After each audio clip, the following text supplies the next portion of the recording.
Vinaka, good afternoon and namaste on this Saturday afternoon as we get ready for a good Saturday evening with the All Blacks playing the Wallabies. But of course, something that the country is really interested in this week is about us reaching the 90% mark, beyond 90% for first doses of the COVID-19 vaccine. Of course, first doses only yet. But Dr. Rachel Devi, who's with us, the head of Vaccination Task Force, you have gone beyond 90% and you had told the people of Fiji that your target is to go beyond 90% and, of course, touch 100%. How are things going as far as vaccine coverage is concerned? Thank you, Vijay. That's an important question. And yes, we've been talking from the very beginning in terms of targets and setting them high and as high as possible. And you're right. So as of today, we've basically passed 90% of our target, which was 586,651. And we're sitting at around 90.6% for first doses and 35.2% for second doses. So I must say the second doses are literally coming up significantly. And now when you look at numbers, it's basically about 531,546 individuals in Fiji have gotten their first jab, and around 206,670 individuals have gotten their second jab, basically being fully vaccinated. And I must say, when as we're progressing into the coming days and we're getting closer to more second jabs, we have started to note a lot more second jabs springing up than the first, which is actually the right a way of seeing things right now, because we anticipate that the second jabs will significantly go up and our first jabs will slowly go down as we're reaching our target numbers. And I must say, apart from that, one of the important things to note is let alone in the Western Division, there's out of their target population that they had, they've almost reached 50% of their second dose coverage as well as we speak.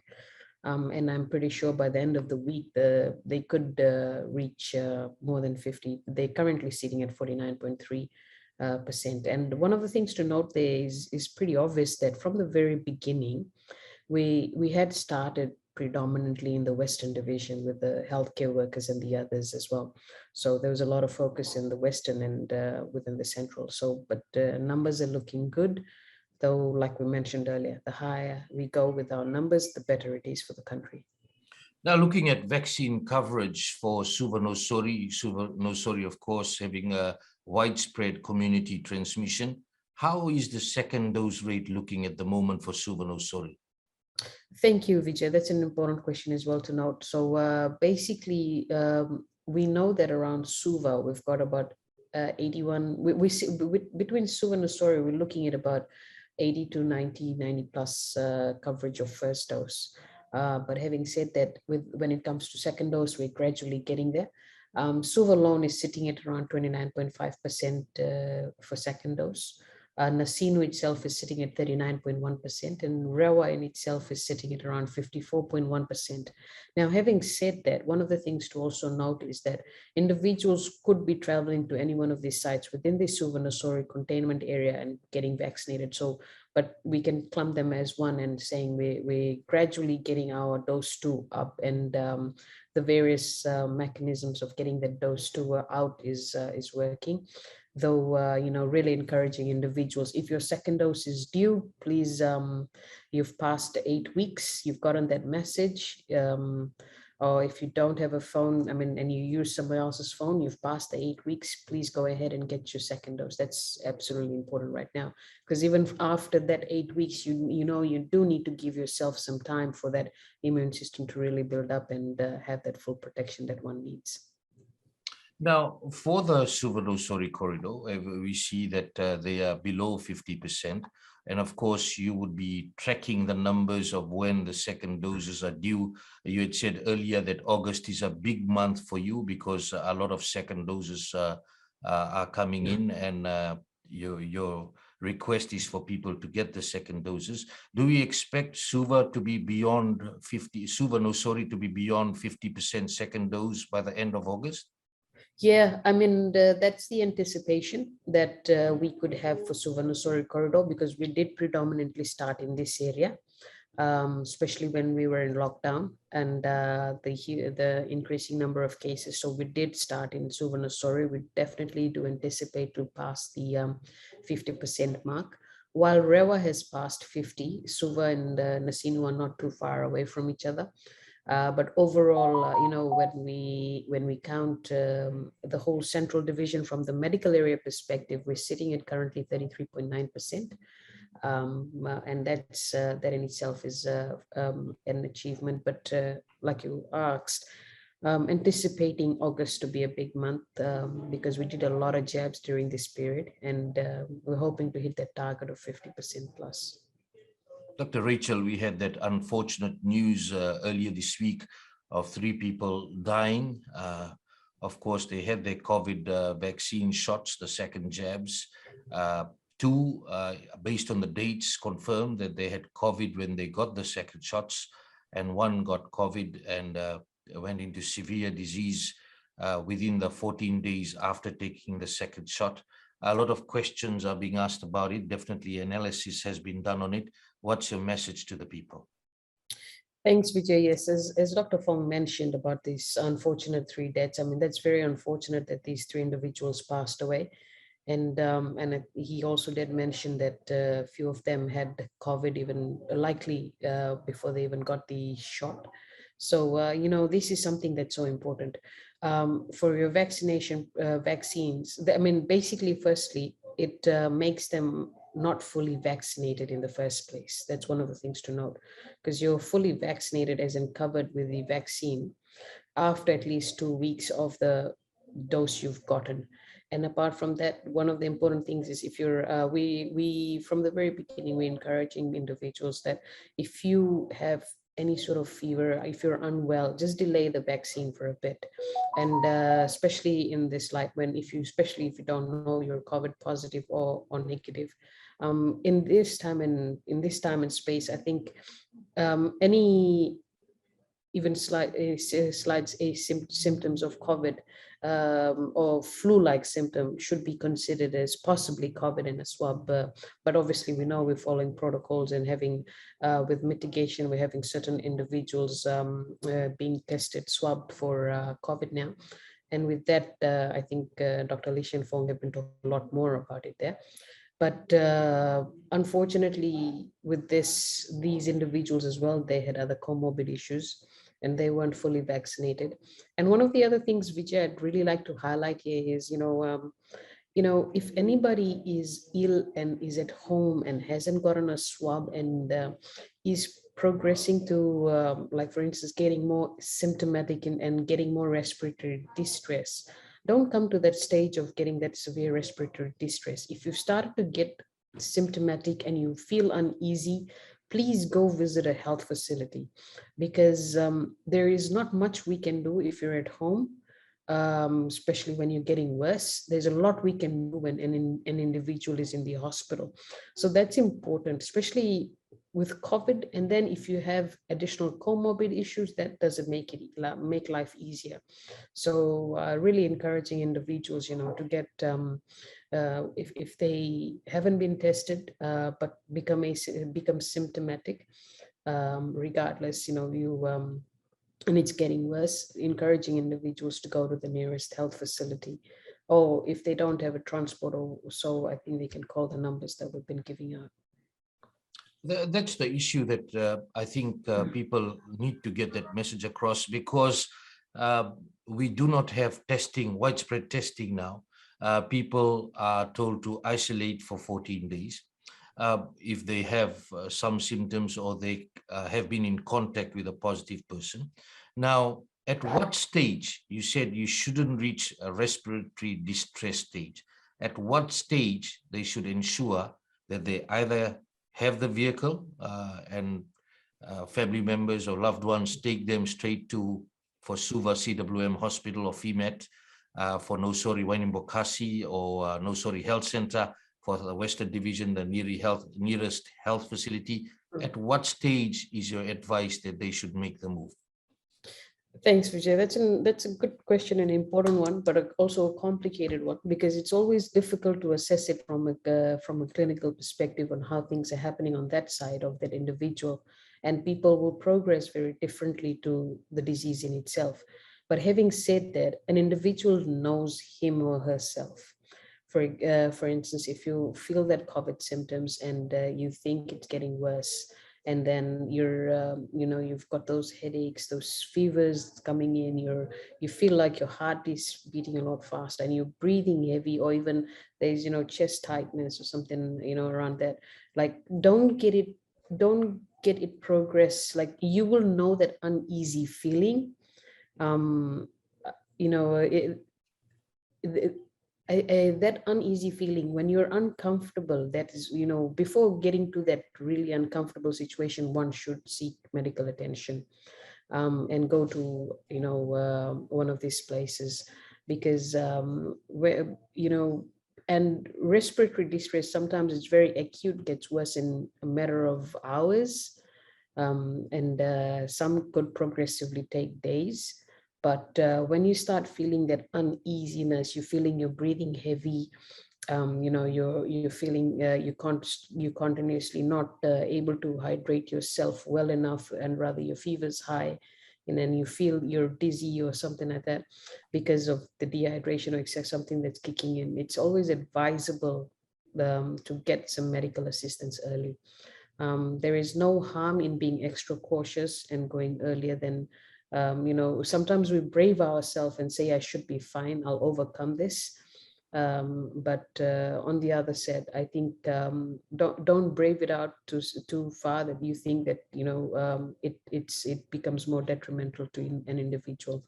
So there is no one straight answer, I'd say, Vijay, but an individual will be able to also assess him or herself. And even at home, people will be able to observe how they're doing, how's their breathing rates going, how's their, how they basically doing. Are they feeding well? Are they just sleeping all day, or, not responding well or something? These are the things you don't want to get to. You really want to avoid those stages. You want to come in and, get seen for any, because in this context, it's symptomatic treatment we do. Thank you, Dr. Rachel. And there you go. So as soon as you feel that easiness, knowing your body, you take that step. If you have access to a vehicle, get your loved ones to get you over to one of the health facilities. If you do not have transportation, you can call 165 and the MOH will come to your assistance. Now, Dr. Rachel, in relation to tests not being conducted for primary context, and asymptomatic people, as we know that people are being told to just self-isolate for 14 days. What is the danger if they have COVID and they go and take their COVID-19 vaccine shots? The thing there is, Vijay, firstly, is if you're asymptomatic, you probably don't know that you even have COVID. And if you have gotten none of the jabs, you could be asymptomatic, which is a bit rare, but because of your immune system, your strength, you may not, but it really depends. So in that context, an individual would go ahead and get vaccinated, because firstly, you don't even know you wouldn't know your status in terms of COVID positive or not. So basically, it's a boost to the whole immune system, and you get developing the antibodies. So believe a lot of people have gotten vaccinated, not knowing they probably were positive. We haven't seen any adverse events of that sort from what we've observed so far. But having said that, Vijay, the other important thing to note is if individuals are symptomatic but not tested, I'd recommend that you get well before you go and get the vaccine, even if it's delaying your second dose slightly. And we've already mentioned this, Dr. Fong has mentioned it, that from the 90 days, we've brought down the exemption periods to 14 days. So after that isolation period, after you've recovered from the COVID symptoms, etc., encouraging individuals to go at least after that 14-day period, or after recovery to go get that second jab or first jab, whichever it is. But definitely not delaying the second jab for too long. What's your message to the people, those who may be hiding the symptoms and getting fearful that they have COVID, and the answer is to get the shot because they have the COVID because the vaccine will protect them? That's a, I must say, Vijay, that's a very important question and a very good one, I'd say, because we've had people who probably have maybe have done that. But I must say this, and I'll reiterate again and again if I have to ever, because we've got to know the vaccines are not a cure. It doesn't cure an individual. Vaccines are a preventative measure in terms of preventing severe disease, hospitalization, and death. And that's one of the things we've continuously said it and will continuously say it. And it's so important that please don't hide it. Don't just go ahead and get a jab because you're symptomatic and you think this will cure you. This is not basically we should be I think more responsible than that, because if you've got a disease, we already, prior to even having rolled out the vaccination, one of the main things that we did bring out is if you have high fevers or any of this, if you're unwell, we delay the vaccine a little bit till you've recovered. And that's important to note, regardless of what illness you had, even if it was a common flu. So even a common flu was, and with high fevers, etc., we were deferring the vaccination for a bit. So please don't take the vaccine as a cure. It's a preventative measure. And if you've got COVID and you're wanting to go get jabbed immediately, it's not going to cure you. I recommend waiting till you've recovered. There's a lot of talk about children. Of course, they make up about 1/3 of Fiji's population. You had earlier said that the safety data will definitely be needed to make a decision on vaccination for children. How far have you gone in relation to that? Thank you, Vijay. Definitely, we've made submissions to our regulatory authorities through the PS's office, and we're definitely progressing on that. Like I said, we won't progress on vaccinations for that population unless we have credible safety data and endorsement by our regulatory authorities, and with the assistance of the World Health Organization. WHO is assisting us in that. And so I think, and also TGA, the Australian regulatory body. So we're working very closely on that. And once I believe things, data is released, we're definitely exploring that vaccination of that target population. Of course, we've had good news from US President Joe Biden in relation to the pledge of 500 million doses of Pfizer being administered in countries like the US, European Union countries for children 12 to 17-year-olds. The message for parents, what they need to be ready with in case the process starts for children to get vaccinated, registration requirements, etc. Yes, thank you, Vijay. An important question, and this is something we've been working on. One sole reason for that is because we currently do know that under 18s would not have a voter ID card, and they may not have any form of identification. So we've already started this communication, this discussion with the Ministry of Education, as well as Digital Fiji, on what's the best way forward to progress on this. And as soon as we get some answers around that, we'll definitely advise, do some communications around that and ensure people are ready prior to the vaccines coming.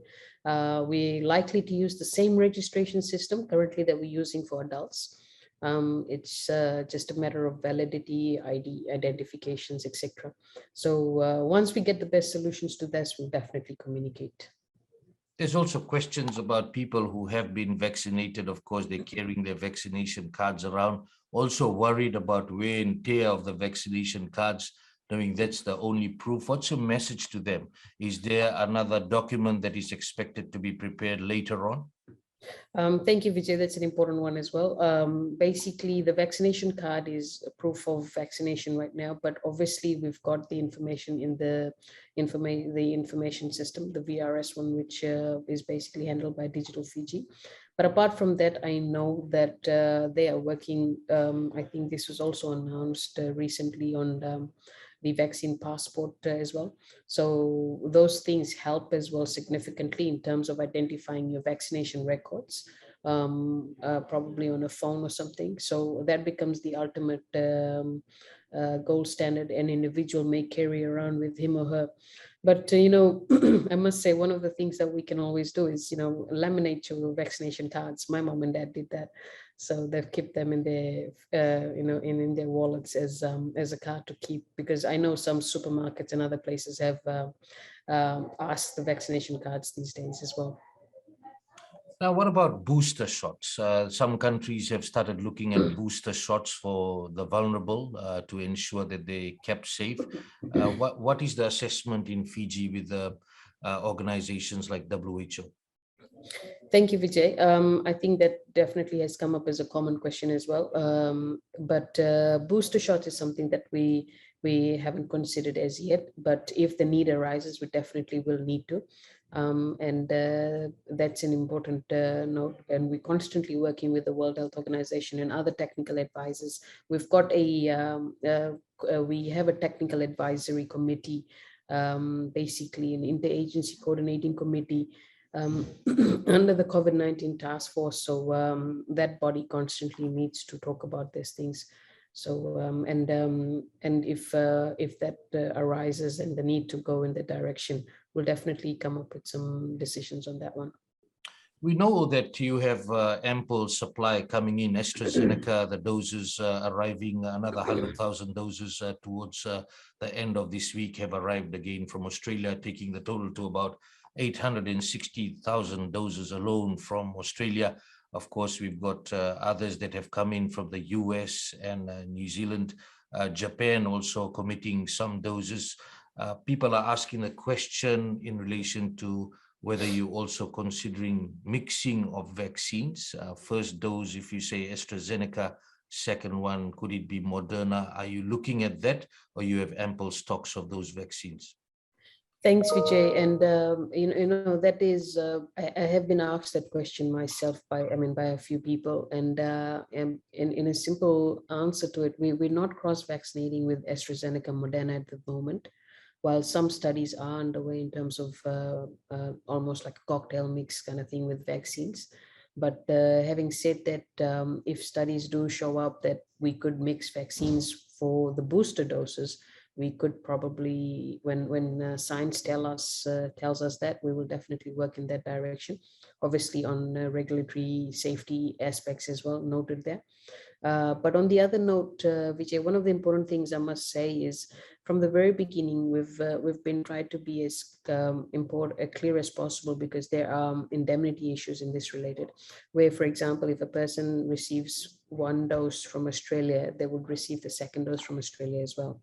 And if they've gotten one, and they are all AstraZeneca, I must say. Apart from the Moderna vaccine, all the other vaccines in Fiji right now is AstraZeneca, regardless of where it's come from.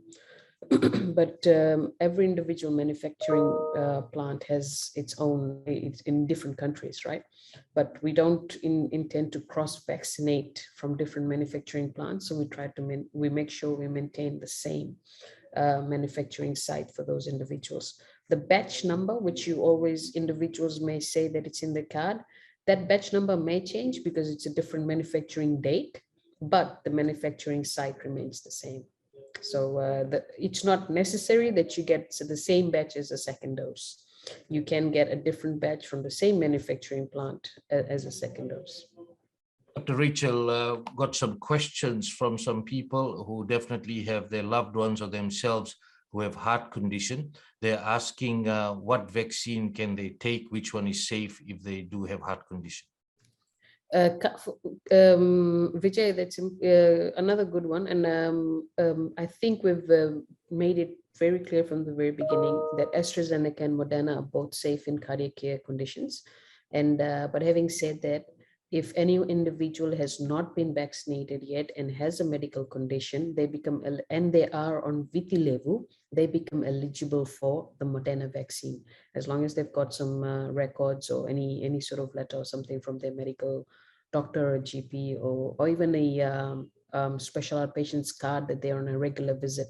So they could do that. And as of yesterday, we've opened up Moderna vaccine for anyone above 18 and has any medical conditions for the Western Division. So basically anyone on VT level that has any medical condition and is above 18 can get Moderna vaccine, because we'd love to protect them earlier than later. Because within a month, an individual is vaccinated with the Moderna vaccine. I mean, obviously giving the time frame of, after the second dose as well. But having said that, it's a lot faster than the AstraZeneca period. So definitely safe. And I must say, these are the individuals who are more vulnerable and really need the vaccine, because with the COVID-19 and with if any individual with cardiac condition or any condition, that they're living with, health condition, they need the vaccine, because they need that added layer of protection with the vaccine as well. You have over 90% vaccinated for first dose. Of course, the challenge is to make sure that they come back for their second doses, and to ensure that that number grows for people who are fully vaccinated. We still have that remaining percentage of people still confused, still going around talking. We have had vaccine talk running for a few months now to ensure that people understand the importance of getting vaccinated. Some people still coming back and saying that too much talk, just go and save lives because there's so many deaths. What's your message to them, knowing that we could have had many, many more deaths if our vaccination rate was not where it is at the moment? What's your message to these people? Thank you, Vijay. That's really true. That, I mean, our vaccination rates, for instance, when we were seeing the effects on India, their vaccination numbers were less than 5% at that point in time. And unfortunately, thousands and thousands died. Thank God we had vaccines in the country, and we could administer and get this out to them. A basic, simple message is, just turn on the TV, turn on the news, listen to what's happening in Fiji, at home, in our own homes, here in our own land. And just look at what's happening, the people that are dying. We've seen more than 83, 84% who are unvaccinated. And then the minority around, 17% or so partially vaccinated. The numbers in itself are speaking to us. So it's obvious that the vaccines are working significantly. Otherwise, obviously, we would have seen a lot more deaths. A lot of recoveries have happened, and a lot even are asymptomatic, and a lot have probably even tested negative, being fully vaccinated and protected. So just know the right information, get rightfully informed. If individuals want, they can always go back to the World Health Organization sites, credible sites, to get the right information. With no microchips added to it to do anything, no harm to individuals. There's studies that have gone through this. Enormous efforts have been put in by scientists to make this happen. And I must say, Fiji is very privileged to have had vaccines for every eligible person in Fiji, and maximize on that opportunity, because I don't want to lose a loved one. I don't think so anybody in Fiji wants to lose a loved one. So I mean, only together we can do this. We can't do this in silo. So encouraging everyone to be rightfully informed, make that right decision, and get vaccinated. Dr. Rachel, thank you very much for your time, and also thank you and to the team that is out there on a daily basis, knowing that, as you've said, many even COVID positive people are coming to get vaccinated, maybe asymptomatic. The dangers that exist for your teams definitely on a daily basis is a concern, but hats off to your team that they continue on a daily basis to ensure that the people of Fiji are protected. Have a great weekend. Thank you, Vijay. Have a blessed weekend as well.